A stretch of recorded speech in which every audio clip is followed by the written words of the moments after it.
mengambil keputusan berdasarkan kesan-kesan informal terhadap efektivitas pelatihan.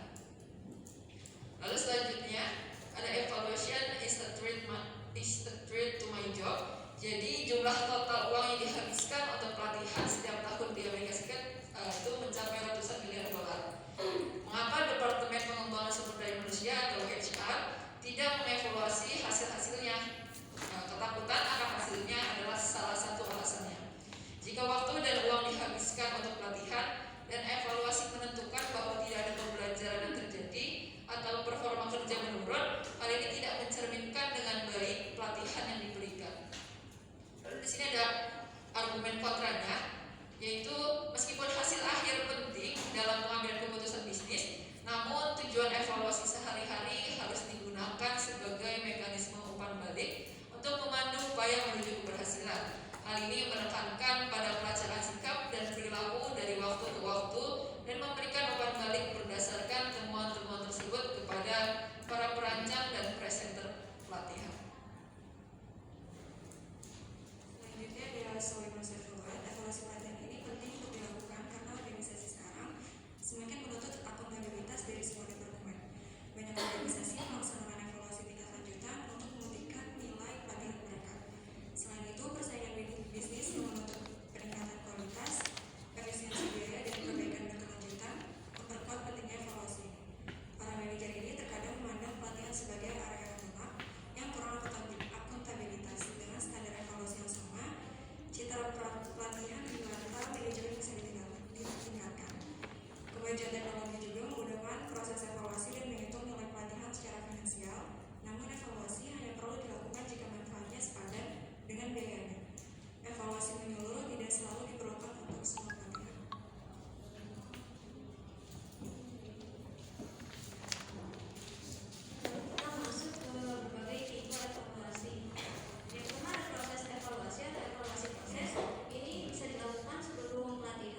Ya, stop dulu.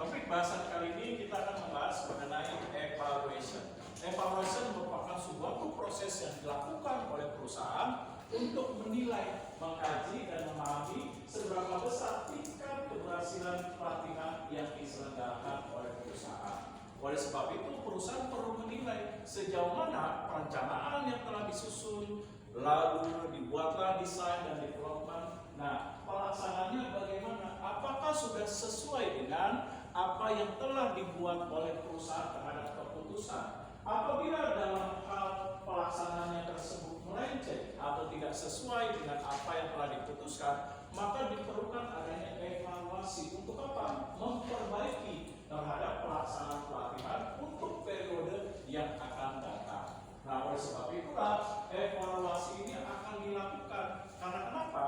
Karena perusahaan telah mengeluarkan sejumlah dana yang besar, yang tadi dikatakan bahwa beberapa perusahaan di Amerika Serikat mengeluarkan dana yang cukup besar untuk pelatihan, maka perusahaan harus melihat, meninjau seberapa besar sih manfaat yang diperoleh dari pelatihan tersebut yang membawa dampak terhadap organisasi. Nah, atas dasar inilah maka perusahaan melakukan upaya apa yang dinamakan evaluasi. Nah, evaluasi yang dilakukan oleh perusahaan itu ada yang bersifat kuantitatif. Nah, apa ini kuantitatif? Yaitu bentuk evaluasi terhadap pelatihan dengan mempertimbangkan seberapa besar efektivitas terhadap faktor cost, yaitu biaya yang telah dikeluarkan perusahaan. Dengan mempertimbangkan biaya, maka perusahaan akan menilai berapa besarnya nilai manfaat. Nah, dari biaya yang telah dikorbankan perusahaan untuk melaksanakan pelatihan. Nah, secara kuantitatif akan dinilai cost-nya itu berdasarkan efektivitasnya, yaitu apakah biaya yang telah dikeluarkan perusahaan ini sudah tepat guna atau tepat sasaran terhadap manfaat pelatihan yang dirasakan perusahaan, yang membawa perubahan, baik perubahan terhadap kinerja, produktivitas, performa, strategi, tujuan, lalu membawa perubahan tidak terhadap employee, terhadap peningkatan KSA-nya, dan lain sebagainya. Nah, nanti dalam cost efektivitas, nah kalau ada waktunya kita akan mempelajari hitungannya, ada hitungannya nih. Nah, nanti akan saya ajarkan hitungannya bagaimana menilai tingkat keberhasilan dalam pengembalian faktor biaya. Nah, ini dinilai cost efektivitas dengan nilai namanya ROI. Nah, ada yang tahu ROI itu apa?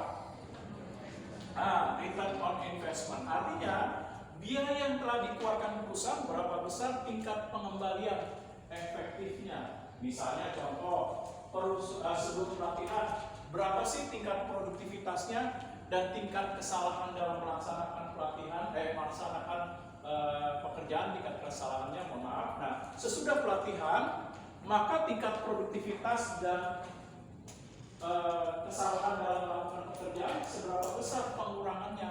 Nah, ini yang dinamakan ROI, tingkat pengembaliannya. Nah, sepadan nggak terhadap biaya yang telah dikeluarkan perusahaan. Nah, selanjutnya penilaian evaluasi ada yang bersifat kualitatif.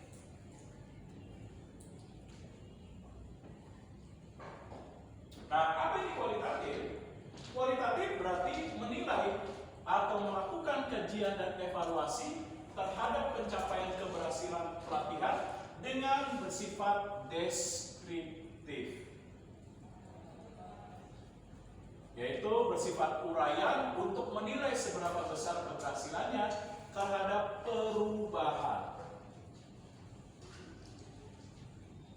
Seperti misalnya contoh, sesudah dilaksanakan pelatihan, perubahannya apa terhadap peserta pelatihannya dalam kemampuan bekerja, keterampilan, keahlian, penguasaan bidang pekerjaan maupun terhadap kompetensi yang dibangun. Nah, ini akan dijelaskan bagaimana secara deskriptifnya dalam bentuk evaluasi dengan membuat uraian terhadap pencapaian-pencapaian yang telah dicapai dalam keberhasilan di dalam penyelenggaraan pelatihan.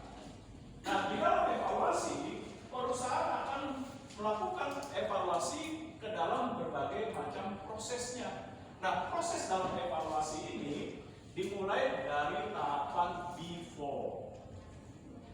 Nah, sebelum pelaksanaan pelatihan. Artinya, perusahaan perlu meninjau nih seberapa besar keberhasilan dalam pelaksanaan dari sisi proses dalam pelatihan yang dilaksanakan, seperti menentukan nilai kebutuhan dalam pelatihan, training need analysis, melihat keberhasilan dalam menentukan tujuan dan sasaran, lalu melihat before, yaitu mengenai bagaimana desain dan development diciptakan.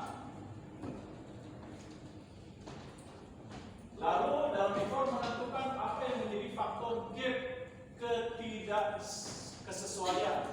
Apakah terjadi ketidaksesuaian antara aktual organization performance atau expectation organisasi performance.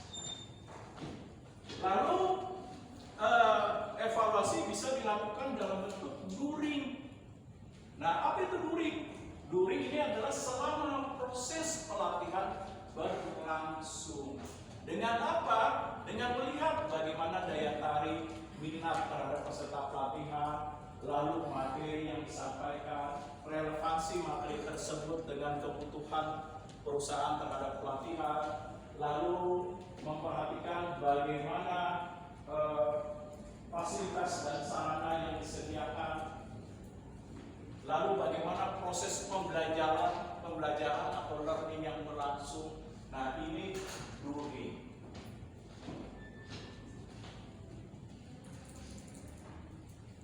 Lalu after, sesudah pelatihan. Artinya, ketika pelaksanaan pelatihan itu sudah berakhir, maka dilihat tingkat keberhasilannya, kemampuan dari pekerja dalam hal pelatihan yang sudah diberikan, bagaimana dilaksanakannya dalam pelaksanaan pekerjaan. Seberapa dia terjadi perubahan terhadap kemampuan, keterampilan, keahlian, kinerja, maupun perubahan dalam sikap bekerja, seperti lebih produktif, lebih rajin, lebih giat, termotivasi, dan lain sebagainya. Nah, dalam melakukan evaluasi, ada beberapa hal yang kita bisa gunakan untuk evaluasi dalam meninjau seberapa besar keberhasilan. Yang pertama, kita bisa menggunakan kuesioner. Nah, kuesioner itu sama seperti kalian nih di kampus mengikuti seminar. Nah, kan suka dikasih kuesioner angket, di mana angket itu untuk menilai, misalnya penyelenggaraan seminar, perusahaan dan untuk pelatihan, seberapa besar sih daya tariknya. Peserta pelatihan minat nggak? Jangan-jangan udah menghabiskan dana untuk seminar, nggak minat lagi, terpaksa karena kewajiban. Nah, bagaimana nih menilai terhadap minat, daya tarik? Nah, bisa dengan kuesioner. Nah, kuesioner nanti dibagikan ke peserta pelatihan untuk menarik berbagai informasi yang diperlukan, seperti minat, daya tarik, lalu informasi yang disampaikan, materi-materinya, relevansi dengan keterkaitan pekerjaan, dan lain sebagainya. Nah, kuesioner ini nanti harus dirancang dengan baik. Seperti apa? Tentukan faktor kuncinya. Nah, faktor-faktor kuncinya apa saja yang akan dinilai dalam kuesioner tersebut. Lalu yang kedua, informasi apa yang perlu digali. Nah, yang ketiga, pengukuran apa yang digunakan dalam kuesioner. Nah, ada yang sudah mengambil metodologi penelitian, masih ingat skala yang digunakan dalam kuesioner? Ada yang dinamakan skala Richter, skala interval, skala nominal, ada skala ordinal, ada skala Bruton, ada semantik diferensial. Nah, masih kan? Waktu belajar metodologi penelitian, lupa. Nah, masih kan? Nah, kalau skala segi 1 sampai 5, misalnya sangat setuju, ragu-ragu, tidak setuju, tidak setuju, sangat tidak setuju, namanya skala.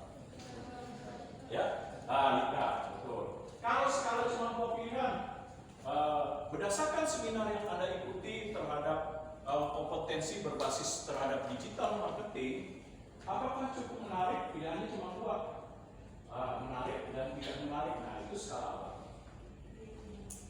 Nah, waktu dulu belajar metodologi penelitian, skala apa yang digunakan? Jawab pilihannya cuma dua.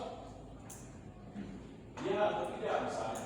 Dari seminar yang Anda ikuti berupa membangun karir di era kemajuan informasi, era industri 5.0, apakah penyelenggaraan seminar yang diselenggarakan Trisakti School Management ini mampu memberikan daya tarik kepada mahasiswa dalam perubahan nilai belajar misalnya? Nah, kalau pilihannya cuma dua, ya dan tidak, menggunakan skala.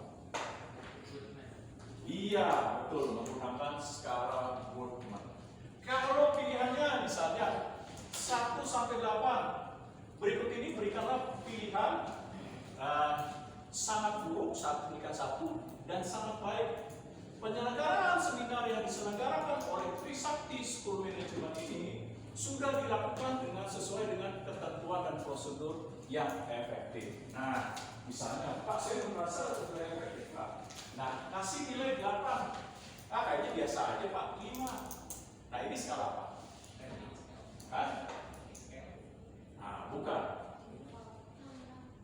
Nah, yang titiknya ekstrim, nah, ada 1 sampai 8. Yang sangat buruk, 8 sangat baik. Apa tuh? Jangan lupa simantik, diferensial. Nah, kalau skala yang digunakan untuk kita mengelompokkan, misalnya mengambil data, berapa banyak sih yang mengisi kuesioner untuk pelatihan? Misalnya, kita tahu laki-laki, di sini wanita,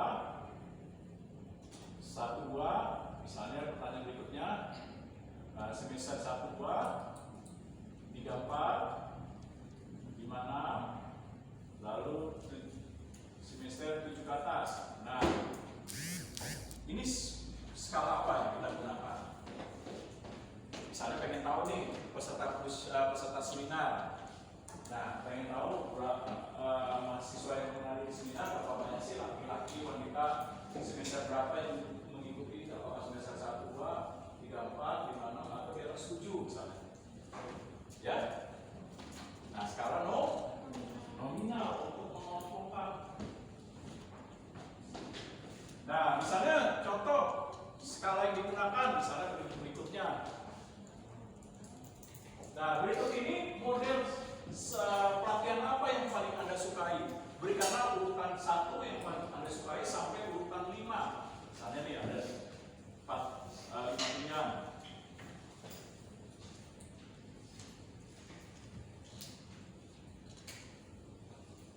Nah, di sini disuruh menentukan. Berikut ini metode pelatihan apa yang paling Anda sukai? Pertama seminar, lalu workshop, lalu diskusi, lalu role play,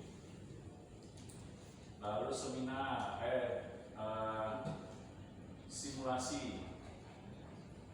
Nah, ini skala apa? Pak, saya lebih suka diskusi pertama, Pak. Silakan. 2 baru workshop, 3 baru ini seminar, 4 role play, 5 simulasi. Boleh-boleh saja. Nah, skala ini apa nih?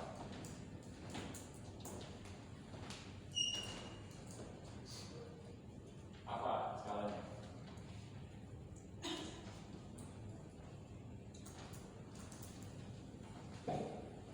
Ayo, masih ingat gak waktu belajar metodologi penelitian atau sudah ambil belum seminar SDM? Udah? Oh, biasanya sama Pak Yud, Pak seminar SDM. Nah,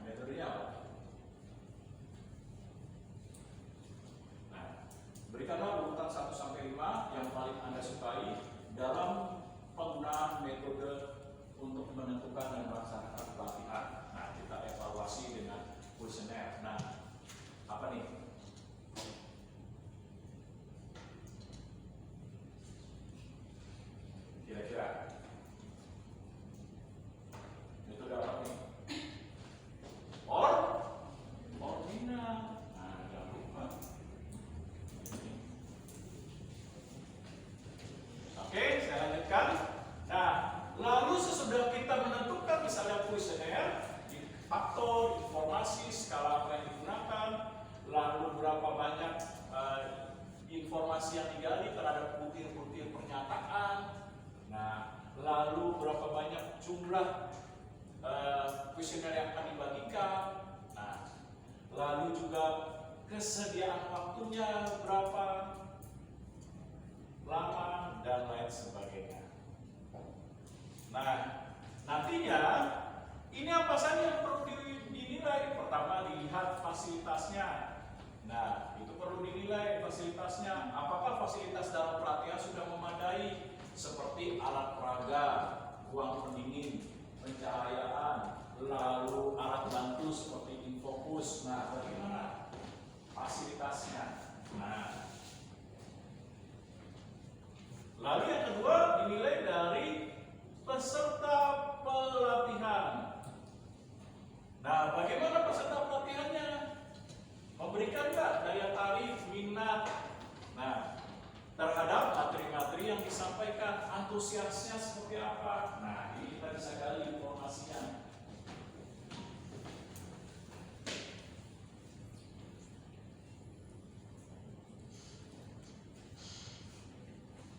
Lalu kita bisa gali bagaimana metode pembelajarannya. Apakah metode pembelajaran yang diciptakan sudah cukup menarik, yang dapat menarik minat, perhatian, konsentrasi terhadap peserta pelatihan. Nah, dilihat learningnya.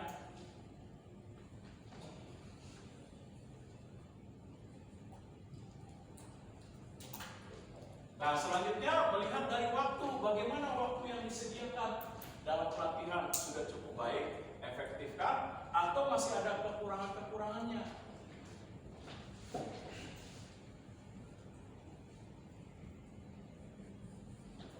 Nah, lalu perhatikan dari materi, bagaimana materi-materi yang disampaikan relevan bagi dengan pekerjaan, dengan tuntutan, dengan kebutuhan perusahaan, dengan adanya keinginan perusahaan untuk peningkatan produktivitas atau prestasi kerja, sudah tidak sesuai relevansinya. Nah, ini bisa dilihat dari sisi materinya.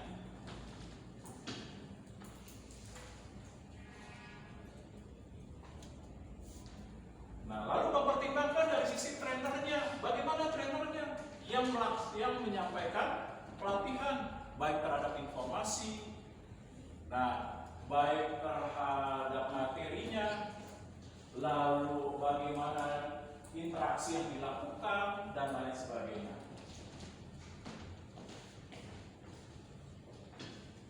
Nah, selain daripada kuesioner, perusahaan bisa melakukan upaya mengevaluasi dengan observasi. Nah, contoh, diam-diam ada manajer yang diutus duduk paling belakang, lalu dia ambil alat tulisnya, hanya dia duduk, sebenarnya ngapain? Mengamati pada saat proses pelatihan berlangsung. Dia sudah punya catatan yang dibuat pada saat dia duduk, misalnya manajer paling pojok, untuk melihat bagaimana sih penyelenggaraan pelatihan berlangsung dengan melakukan observasi. Nah, atau yang kedua dengan menggunakan observasi, yaitu alat bantu. Biasanya beberapa perusahaan-perusahaan besar, biasanya di sudut ruang pelatihan, di kanan atau di kiri nih, biasanya ada kamera tuh.